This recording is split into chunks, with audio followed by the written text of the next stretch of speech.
બાપાની રશ્મિન દાદાની જય પધારેલા સર્વે સંત ભગવાન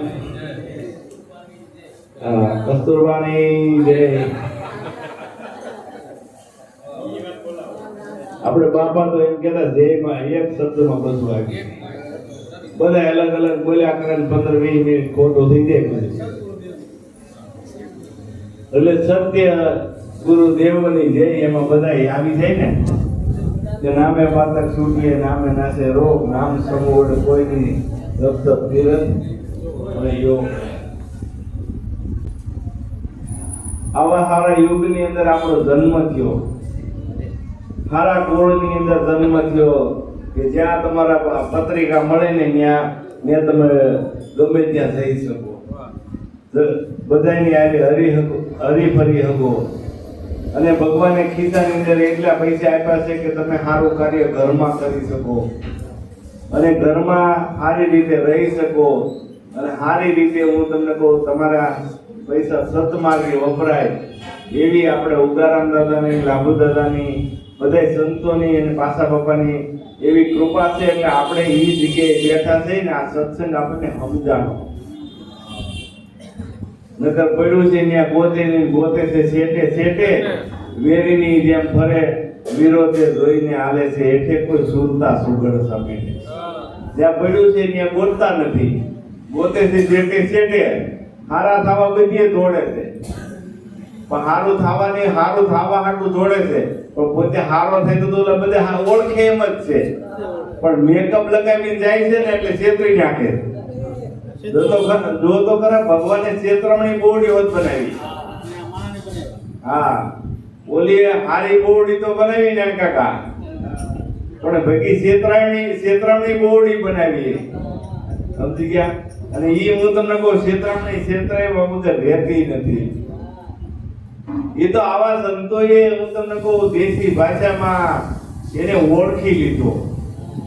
અને પરખી લીધો ને એને માણી લીધો ને એ માણવાનો વિષય આપણને આપ્યો છે કે તમારે સુખી થવું છે તમે જે ઘરમાં આવ્યા છો એ ઘરના વ્યક્તિને તમારે ઓળખવા છે એની હારે તમે જમો છો એ પ્રસાદી કરીને જમવું છે કે ખાવું છે હે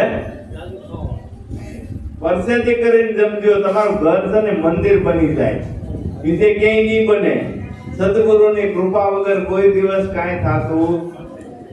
ગુરુની પૂર્ણ કૃપા ન હોય એની તો કૃપા છે પણ આપણું શોખવાળું નથી ભાઈ 1000 ની નોટો 500 ની નોટો ને એને બધુંય તમને આપું છું મેં તો માનેલું કહું છું કે જેમ જીવન ભગતની હું તમને કહું 60 માંથી 600 કોરી દઈ જતું હોય એની વાત આપણા સદગુરુ દેવે ઉગારામ દાદાએથી માંડીને હું તમને કહું 98 સુધી હાલી આવે છે તેથી તો હું તમને કહું 5-10 સંતો હતા એના 500 સંતો છે અત્યારે બધા લેર કરે છે ને કોઈ એમ કીધું કે અમે આ ભક્તિ કરીને ભૂખ આંબી ગઈ એમ કીધું ભાઈ ભલે મેલા લુગડા પહેર્યા છે 5-10 રૂપિયા ઓછા હોય બજેટ હોય હારા લેર કરતા છે ધીમા ધીમા તાર વાગતા હોય ને તો દ્વારકા વાળો ની બે સાંભળતા હોય હે નકર હું તમને કહું આ ભરત બાપા જેવા દેશી માણસ હોય અમારા પાછા બાપા જેવા ને એને કોણ પગે લાગે પણ એ તારને હિસાબે એ દ્વારકાનો નાથ આ તમારામાં ગાજી રહ્યો આ બાપા તો એમ કે જરાય શેટો નથી તમને હુવડાવે ને તો એ નાખોરા તમારા નાખોરે સાંભળવા દેતો નથી પણ એવું તો એને નિંદર ન આવે પણ તમારા એ સાંભળવા દેતો હે એટલે દાદાએ ભલાને કહું ભલી એક વાતની તું તારો કર વિચાર તારું સ્વરૂપ ભૂલી ગયો તું સિંહ છો તારી જાત બ્રહ્મની છે પણ અહીં આવીને મારું પાત્ર એવું પહેરાઈ ગયું ને કે હું તો નાથાવે ગાંગલી ગાસણ છું હે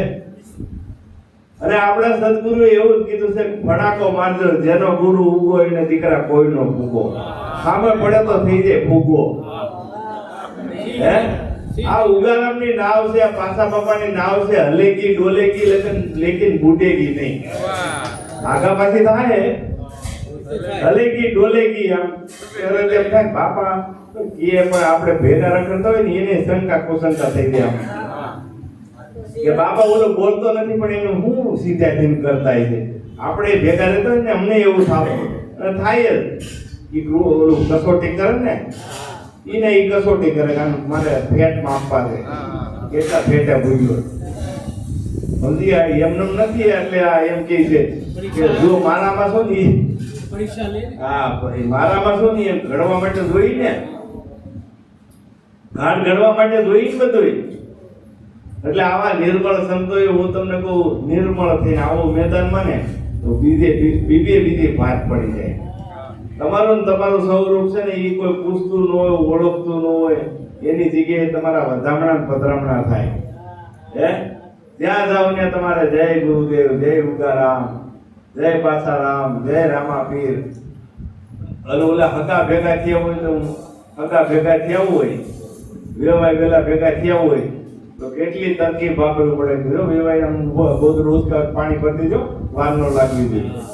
અને આને તો કાંઈ નહીં તમે ભરી દો તો ભલે અને નો ભરી દો તો ભલે અહીંયા આશ્રમમાં આવ્યો હોય અહીંયા ગમે તે સત્સંગી આવ્યો હોય એ ગોદરું ઉપાડી લઈને પાથરી લઈને બેસી જાય ભજને ગાઈ જાય હે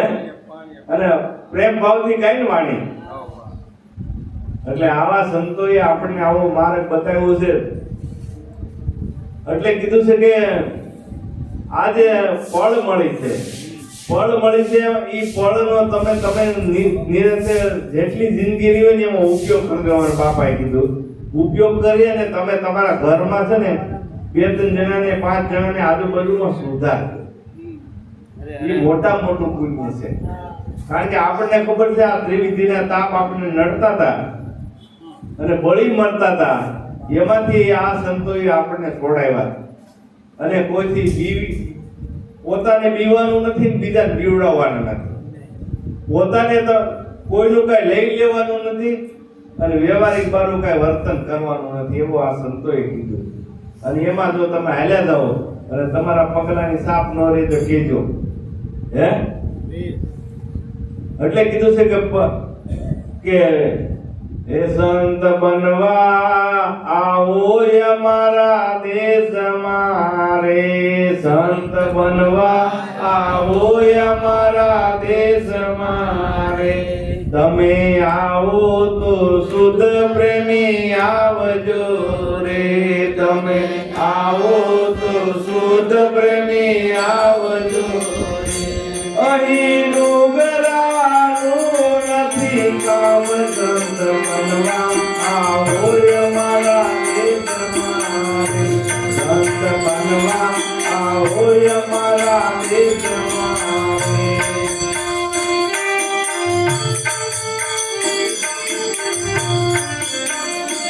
અહીં હોળીના ભડકાનો ભાળીએ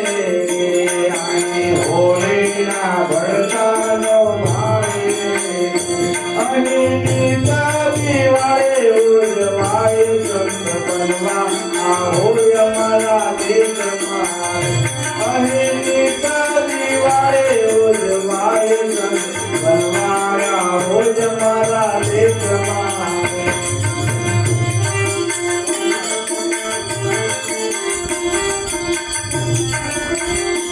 તમે આવો તો શુદ્ધ પ્રેમી આવજો તમે આવો તો શુદ્ધ પ્રેમી આવજો અને ડુંગરાનો નથી કામ સંત બનવા આવો અમારા દેશમાં રે સંત બનવા આવો અમારા દેશમાં રે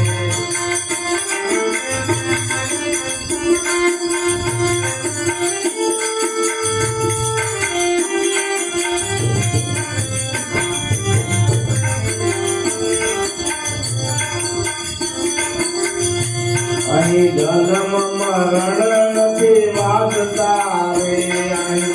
જન્મ મરણ નથી વાગતા રે અહીં આવે અમર બની જાય સંત બનવા આવો અમારા દેશમાં અહીંયા આવે અમર બની જાય સંત બનવા આવો અમારા દેશમાં રે.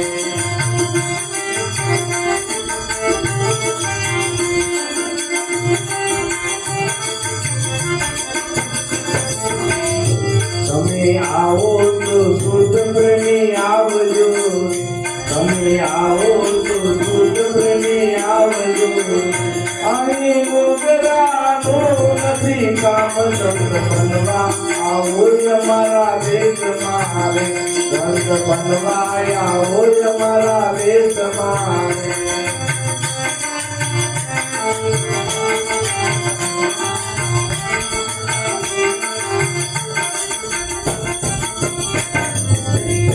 ગુરુ પ્રતાપે લોયણ બોલિયા રે, ગુરુ પ્રતાપે લોયણ બોલિયા રે, ગુરુ પ્રતાપે લોયણ બોલિયા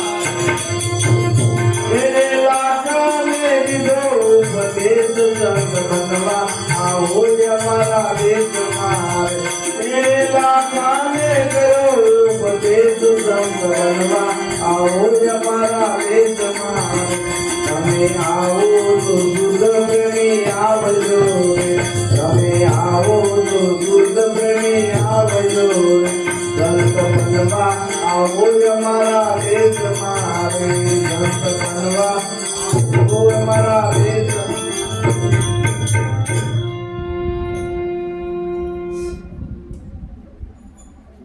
શુદ્ધ પ્રેમી આવજો. આપણે જ્યાં જઈને આપણા વ્યવહાર સારા નહીં હોય તો આપણું મગજ એમાં નહીં મારે. કારણ કે હું તમને કહું, આડાહોડું ફસાઈ ગયેલા હોય, કોઈને દીધા હોય એમાં મોટું થયું હોય, કોઈને વ્યાજે દીધા હોય હલવાઈ ગયા હોય, આ બધું મગજ એમાં રહી ને કે કામમાં હલવાના હોય, વરસાદ સારો ન થાય તો હલવાના હોય. આ હલવામાંથી આવા સંતોએ કીધું છે કે રોજ સૂર્ય ઉગે છે ને એ 7:30 વાગે 7 વાગે ઉગે છે, એને ભગવાનને કોઈ મહેમાન નથી આવતા. આપણે 7 આવ્યો હોય તો સત્સંગમાં ન જાય હે. અને હું તમને કહું કે અમારા વલ્લભ પપ્પા હતા ને, એ ગામમાં ભજન બોલતા હોય કે ખાલ રે પડાવું મારા શરીર કેરી, ઉપર સોનેરી રંગ ચડાવવું, એની મોજડી સીવડાઈ મારા ગુરુજીને પહેરાવવું. લાંબા હાથે ગાતા હોય ને તો કે બાપા ઊભો રહે, તું તારે ખાલે નથી પડાવી, જ્યાં કામ કરશો ને ત્યાં વ્યવસ્થિત કામ કર. ગુરુ હામા મળે તો પગે લાગી લીધે ને જોડા તૂટી ગયા તો હંધાવી દેજે, નવા નો સીવડાઈ દેતો કાંઈ નહીં મળે. એટલો સુધારો કરતી સંતોએ એ સમયમાં એ બોલી ગયા છે, એને એટલું સમજાઈ ગયું છે કે આ જે મને શબ્દ દીધો છે ને, જે શબ્દ દીધો છે ને, એ શબ્દથી હું તમને કહું, આજે હું તમને કહું એની કેટલો લાંબો છે સમજી લો. એના શબ્દથી અટણે ગાવા વાળાને પૈસા મળે છે, રોટલા કરવા હોય ને રોટલા મળે છે, ઉધાર કરવો હોય ને એનો ઉધારે થઈ જાય છે હે. અને જેને હાસુ સમજવું છે એને ખબર પડી ગઈ. હા, કે હું તમને કહું, એને એવી ખબર પડી ગઈ કે ગૌદાન દેવે ભલે ભૂમિદાન દેવે, પણ જેને આ ગુરુદેવે આપણને મંત્ર આપ્યો છે ને, કાશી ક્ષેત્રની અંદર કે જે જમીનની અંદર પાપ નો થયું એવી ક્ષેત્રની અંદર તમે ઉભા રહીને કન્યાદાન દો, ભૂમિદાન દો. પણ આ જે સદગુરુએ મંત્ર આપ્યો છે ને એનું દાન દો ને, એનાથી મોટું કઈ છે ખુલાસો તરત કરી દીધો. અને આમાં હું તમને કહું, જેટલું તમે મંથન કરશો ને એટલું તમે ઈશ્વર નજીક થાય ને ઈશ્વર જ તમારું કામ કરે છે. પણ આપણે હું તમને કહું, મનને ધોવાની જરૂર છે. કારણ કે આખથી આપણા ઘરવાળા બિચારા કોઈ થાક્યા નહીં લુગડા ધોવામાં, આપણે રોજ મેલા કરવામાં થાક્યા નહીં હે. આ બંગલામાં કોઈ બંગલાઓ છે, એમાં બંગલામાં કોઈ બાયો રસ નાખી, કોઈ રસ નથી નાખતા. હાવડો મારે નીકળે છે ને હે. આ બિચારા હવાના સોટે હવે તો આ બંગલા એવા થઈ ગયા ને કાસ જેવા, એમાં ને એમાં રહેવું પડે, કામ મળે મળતા નથી. અને બળતરામાં ગોઠણ વી ગયા હે, મેલ બહુ દેખાય હા અને આ પીઝા ખાઈ ખાઈને બર્ગર ખાઈ ખાઈને હું તમને કહું મગજ ફતી ગયા. એ તો આ ઉગમ પોઝમાં રહેવા વાળા છે ને હજી એને ખબર છે કે આમાં ગુમાવા જેવું નથી. કોક બોલતું હોય ને બેરો થઈ જવું કે કોક કાંઈક ખીજાતું હોય ને તે હું થયું ભાઈ મને નથી ખબર એમ કરી નાખું. નકર અંદર ઘરી દે કલાક 2 કલાક આવો ઝઘડો થયો હોય. આપણે 2 વાત કરી બાપા. આવો ઝઘડો થયો હોય પછી હવે હું તમને કહું હાહુ ને રો ને ફિટિંગ નો થાય એવા શબ્દ બોલે પછી એમ કે તમને બેન આનંદ છે નો હોય ને કારણ કે ફિટિંગ નો થાય 4-5 કલાક એકાબીજા ત્રાહી નજરે જોઈ પાછું સમાધાન ન કરે તાવ જવાબ કરીએ કતરાણા કરે તાવ દે ચાલ્યાનો ઘા કરે થાળી પસાડેલ આ નુગરું ભગવાન નુગરું કેવું મૂક્યું છે વિચારો હે અને આંખમાં તરત સામે બેઠો હોય ને તરત ખબર પડે કે આ ભાઈને શબ્દ ફીટ નો તો ગરમ લાગ્યું શેરો ફરી જાય હે આ બધું સમજાય છે. આટલી બધી સભા બેઠી હોય ને હું તમને કહું આ સાગરભાઈ ને ટોન મારું ને એટલે એને આટલી સભામાં એને ખબર પડી જાય કે આનું મને ટોન માર્યો એટલું આમાં કોમ્પ્યુટર મેળ્યું છે. એટલે લાભુ દાદાએ કીધું છે કે તમારા નજીકમાં નજીક હોય ને તો ઈશ્વર છે. તમે 500 કિલોમીટર તમારું ગામ હોય ત્યાં તમે દ્રષ્ટિ કરો ને તો સેકન્ડના હોના ભાગમાં પૂગી જાવ પણ એના કરતાંય નજીકમાં નજીક તમારા સદગુરુની કૃપાથી તમને ભગવાન ઓળખાયો છે. અને એ ભગવાન બહુ ભેગો રહે એમ છે. તમારે કોઈ જગ્યાએ કાંઈ અથડાવાનું રહે એવું નથી કે બીવાનું રહે એવું નથી અને તમારું રક્ષણ થાય એવું છે. બોલો સદગુરુ દેવની જે કાંઈ સુરતાથી કાંઈ બોલાય છે ને એ બાપા મને બોલાવે છે અને એને હું ગમતો છું એટલે બોલાવે છે. હા એ પોતે જ બોલે છે એટલે આપણે આ બાપાને 10 મિનિટ સાંભળીએ પછી આ બાપાને સાંભળીએ.